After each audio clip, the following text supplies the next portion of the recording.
Hi guys, Jake here, and in today's video we're gonna create some functionalities to our Lego car. In the previous video we have created the basic model of our Lego car, and today we're gonna add some functionalities to it. But before we start, if you like this content, please leave a like and subscribe, and let's go with our model. I know that some videos ago I said that I want to start with a body kit, but I have decided that functionalities are more important. Bodykit is something that covers what's inside, not the other way around, so you need to build the functionalities inside, and around this you can create a bodykit. So that's why we start with functionalities, not with the bodykit. We'll start with creating a steering. A steering will be handled by servo motor, which will rotate to the left and to the right when we want to steer our model. What we're gonna require is that we're gonna need a gear rack and a tooth gear, which will make car turn wheel when rotated. And that will be taken exactly like in the Porsche 911 RSR model. The main idea will be that the tooth gear will be attached to servo, so when we rotate the servo, it will rotate the tooth gear, and that will rotate our wheels. Also, what's important to have in mind that the width of a gear rack will determine the max turn angle. So check how big gear rack you need. Mine was 1/6. Also, we'll create accelerating. That will be done by DC motors. We're gonna require just simple tooth gear, which will be attached to the motor, and when we tell the motor to rotate, it will rotate the tooth gear that's attached to it, and that will apply the speed to the rear axle. Of course, we're gonna do the very same on the front axle, so we'll have the 4-wheel drive car. Let's go with a handbrake. I wanted to use a handbrake made by a user named Attika. I will leave a link to his video in the description.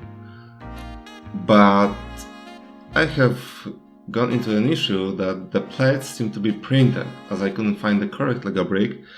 So I couldn't really make that handbrake using the standard Lego pieces.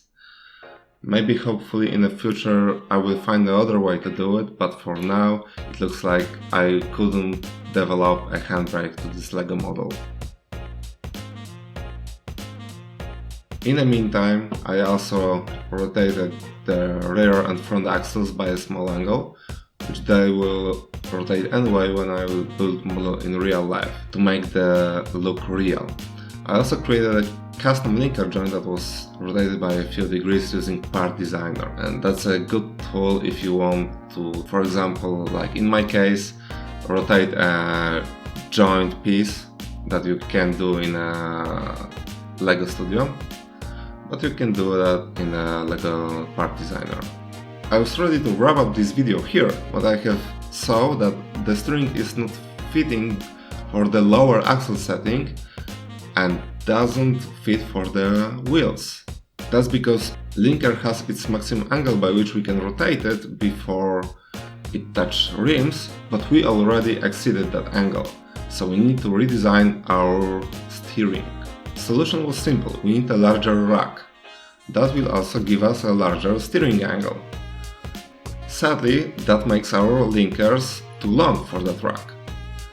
But the shorter linkers are not sufficient to get to the gear rack. After some tries, I have found a solution. Just add some lift arms on both sides of the gear rack, and that will allow us to extend the overall width of that part. Also, that makes lower linker angles and make the solution working where we don't touch the car rim, so it will work fine. But before we wrap up, I want to give you some sneak peek on checking the max rotation angle. My target was to have a 45 degrees steering angle, which is maximal angle steering for regular cars. To check what our steering angle is, we need to rotate the gear rack maximally to one of the sides, and also move the linker and all the related parts, rotate the wheels to match with linker and its connectors, and if it's not sufficient, I will need to redesign it, and that is where lift arms come in handy. That's all in today's video. Thank you for watching. If you like this content, please leave a like and subscribe, and see you in the next one.